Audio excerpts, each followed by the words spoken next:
तो हमारे एक जीतन राम मांझी जी हैं, बहुत बुजुर्ग हैं, योग्य आदमी हैं, मुख्यमंत्री रह चुके हैं, लेकिन आरक्षण के नाम पर कुछ नहीं बोलते हैं। आरक्षण सीट से लड़ते हैं। हमारे चिराग पासवान जी हैं, आरक्षण के नाम पर कुछ बोलते नहीं है। चौकीदारी और हिस्सेदारी था, चौकीदार पासवान समाज को मिलने जाता था। एक तो दलित और महादलित बना के सिर्फ एक जाति को टारगेट किया गया, और उस टारगेट के बाद चिराग पासवान जी ने पानी पी पी करके नीतीश कुमार जी को 4 साल गाली दिया, और जब चुनाव आया तो वही चिराग जी पूरे यादव समाज को गाली देना शुरू किए, लालू जी को, तेजस्वी जी को गाली देना शुरू किए, और चरणम बंदनम गच्छामी कर दिया नीतीश कुमार जी को। मैं पासवान हूँ, इसलिए पासवान समाज से मेरी आग्रह है कि 6% पासवान के नाम पर चिराग जी को 5 गो सीट मिला था। क्या एक पासवान को उन्होंने टिकट दिया? तो सबसे पहले तो पासवान का विरोधी है, और बोले कि हमने ऑस्ट्रेलिया से वो कैंडिडेट लाया है। अरुण भारती कौन तो हैं जो ये तो हम नहीं जानते कौन जीजा जी हैं उनका, कि वो अपने पिता का भी नाम नहीं लिख पाए थे, ऑस्ट्रेलिया से पढ़ के आए, पिताजी का नाम भी भूल गए थे, और कहीं की बहुत पढ़ा लिखा काबिल है। इसका मतलब कि 6% पासवान जो है जाहिल और चिराग जी का बराहिल है। गुलाम को जब तक गुलामी का एहसास नहीं होगा तब तक गुलामी का जंजीर तोड़ी नहीं जा सकती है। तो हम लोग आज गुलाम बन गए हैं। आज जितने मांझी समाज के लोग हैं, जीतन राम मांझी के गुलाम बने हुए हैं। जातिगत आधारित गणना के बाद जो बहुजन समाज के लोग हैं उनको आरक्षण बढ़ा करके 65% कर दिया गया था, और हाईकोर्ट इसको रद्द कर दिया था, लेकिन सुप्रीम कोर्ट भी स्टे नहीं लगाई, और वैसे ही रहेगा जो आदेश हाईकोर्ट ने दिया था कि इसको रद्द किया जाए। हमारे साथ बात करने के लिए इस वक्त नगीना पासवान है। कैसे देख रहे हैं सर, अब सुप्रीम कोर्ट का भी गई बिहार सरकार, तो वहाँ भी कुछ नहीं हुआ, स्टे नहीं लगेगी आरक्षण के मामले पर? देखिए, इस पर सुप्रीम कोर्ट दोषी नहीं है। हाँ। सुप्रीम कोर्ट से ज़्यादा दोषी हमारी जो सरकार है, हाँ। जो 65% लागू किया था, हाँ। वही दोषी है, क्योंकि वह चाहता ही नहीं है कि मतलब आरक्षण मिले। हाँ। SC ST OBC को। हाँ।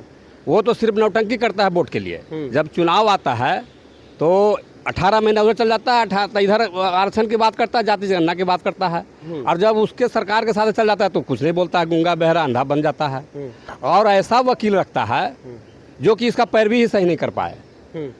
बड़ा बड़ा वकील नहीं रख पाएगा, पैसा नहीं दे पाएगा ताकि वो केस को खारिज हो जाए। और जहाँ तक आरक्षण की बात है तो मैं आरक्षण का विरोधी भी हूँ और आरक्षण का समर्थक भी हूँ, क्योंकि बाबा साहब अम्बेडकर ने जो आरक्षण दिया था वो भीख पेट भरने के साधन का नहीं बनाया था। आरक्षण दिया गया था कि हमारी रिप्रेजेंटेशन के लिए, कि हमारी समाज का रिप्रेजेंटेशन कम है, हमारा समाज जो है पढ़ा लिखा कम था, लेकिन आज हमारा समाज पढ़ा लिखा कमी नहीं है। लेकिन लोग अभी हम लोग जा रहे हैं, हमारे संसद में बहुत लोग जा रहे हैं, आरक्षण के नाम पर जा रहे हैं, लेकिन आरक्षण खत्म किया जा रहा है। संसद में क्या बोल रहे हैं? कोई बोल रहे हैं कुछ? तो मेरा मानना है कि आरक्षण जो पॉलिटिकल आरक्षण जो मिला गया था, जो बाबा साहब ने, या कोई 10 साल के लिए जो मिला गया था आरक्षण, उसको समाप्त कर दिया जाए, और या वैसा व्यवस्था सुप्रीम कोर्ट से मैं मांग करता हूँ, या माननीय आदरणीय सम्माननीय प्रधानमंत्री जी से, कि एक बिल लाएं कि जो 2 बार सांसद, 2 बार विधायक, 2 बार मुखिया, 2 बार जिला परिषद जो बन चुका है, उसको तीसरा बार आरक्षण का लाभ नहीं मिलना चाहिए। क्योंकि वो आज कोई ऐसे लोग हैं कि 40 वर्ष एक ही आदमी सांसद बन रहे हैं, 40 वर्ष एक बार विधायक बन रहे हैं, तो भाई अगला आदमी, निचला आदमी को कैसे आरक्षण मिलेगा?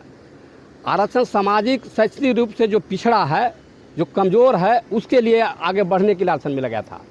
लेकिन बहुत लोग ऐसे हैं जो कि आरक्षण के श्रेणी से बहुत आगे बढ़ चुके हैं, उनको तो जनरल में सीट से लड़ना चाहिए चुनाव। जहाँ तक नौकरी की सवाल है तो मैं आरक्षण का इसलिए समर्थक हूँ कि बाबा साहब ने कहा था कि जब तक हमारा समाज सामान्य वर्ग के श्रेणी में बराबरी में नहीं आ जाता है तब तक आरक्षण का लाभ मिलता रहेगा। तो इसके लिए आज़ादी के 68 साल हो गया, बराबरी में लाने वाले कौन हैं? सब तो वही लोग हैं। अगर हम बराबरी में ला दें हम लोगों को, जो आज बहुत सा बैकलॉग चल रहा है, बैकलॉग की जरूरत क्या है? हमारी जो 22% आरक्षण है, हमको ज़्यादा नहीं चाहिए। नीतीश कुमार जी चाहे तेजस्वी जी ये नौटंकी किए हैं, जातीय जनगणना करा करके बोले कि जितनी जिसकी संख्या भारी उतनी इसकी हिस्सेदारी। तो हमारे पासवान समाज का 6% जनसंख्या है, अति पिछड़ा का मतलब आपको 35% जनसंख्या है, यादव जी का 14% जनसंख्या है, मुस्लिम का 19% जनसंख्या। लेकिन टिकट कितना दिया? मुस्लिम को 19% टिकट दिया, पासवान समाज को मतलब टिकट दिया, और महिला आरक्षण लाया इन्होंने।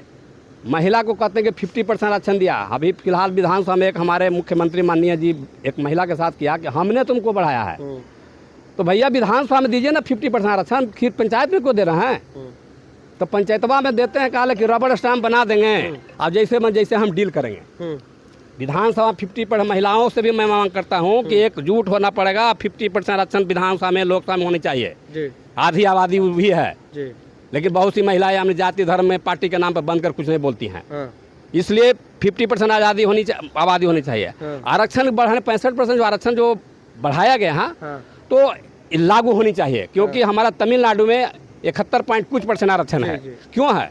तो इसके लिए मैं कहता हूं कि इसके लिए दोषी कौन है? जो हमारे 131 को सांसद जो आरक्षण सीट से जीत के गए हैं वो गए हैं, और उस जिस क्षेत्र से गए हैं उस क्षेत्र की जनता से मेरा मांग है कि वो नेता आवे तो उसको बहिष्कार करे, जूता चप्पल के माला पहना के बहिष्कार करे कि तुमको हमने आरक्षण के नाम पर वोट दिया है, लेकिन मेरा आरक्षण जब खत्म हो जाए संसद में क्यों तुम गूंगा बहरा बना हुआ है? तो मैं बिहार के मतलब हमारे एक जीतन राम मांझी जी हैं, बहुत बुजुर्ग हैं, योग्य आदमी हैं, मुख्यमंत्री रह चुके हैं, लेकिन आरक्षण के नाम पर कुछ नहीं बोलते हैं, आरक्षण सीट से लड़ते हैं। हमारे चिराग पासवान जी हैं, आरक्षण के नाम पर कुछ बोलते नहीं है। चौकीदारी और हिस्सेदारी था, चौकीदार पासवान समाज को मिलने जाता था। एक तो दलित और महादलित बना के सिर्फ एक जाति को टारगेट किया गया, और उस टारगेट के बाद चिराग पासवान जी ने पानी पी करके नीतीश कुमार जी को 4 साल गाली दिया, और उस गाली देने के कारण पूरा कुर्मी समाज जो है पासवान समाज को मतलब देखना नहीं चाह रहा है। और जब चुनाव आया तो वही चिराग जी पूरे यादव समाज को गाली देना शुरू किए, लालू जी को, तेजस्वी जी को गाली देना शुरू किए, और चरणम बंदनम गच्छामी कर दिया नीतीश कुमार जी को। तो इसके लिए मैं यही कहता हूं कि इसके लिए सुप्रीम कोर्ट और नीतीश कुमार से ज़्यादा दोषी हमारे दलित समाज के जो सांसद 100 जीता गया है वो दोषी है। अब आप लोग क्या करेंगे, क्योंकि सुप्रीम कोर्ट में भी ये मामला गया तो वहाँ भी कुछ नहीं हुआ, और बिहार सरकार को एक बहुत बड़ा फटकार लगा है, और वहाँ भी निरस्त हो गया, रोक नहीं लगेगी जो हाईकोर्ट का आदेश आया था। देखिए, कुछ आंदोलन एक मात्र विकल्प है। आंदोलन के माध्यम से 2 अप्रैल को पूरे भारत बंदी हुआ था, उसमें कोई भी पॉलिटिकल लीडर नहीं आया था।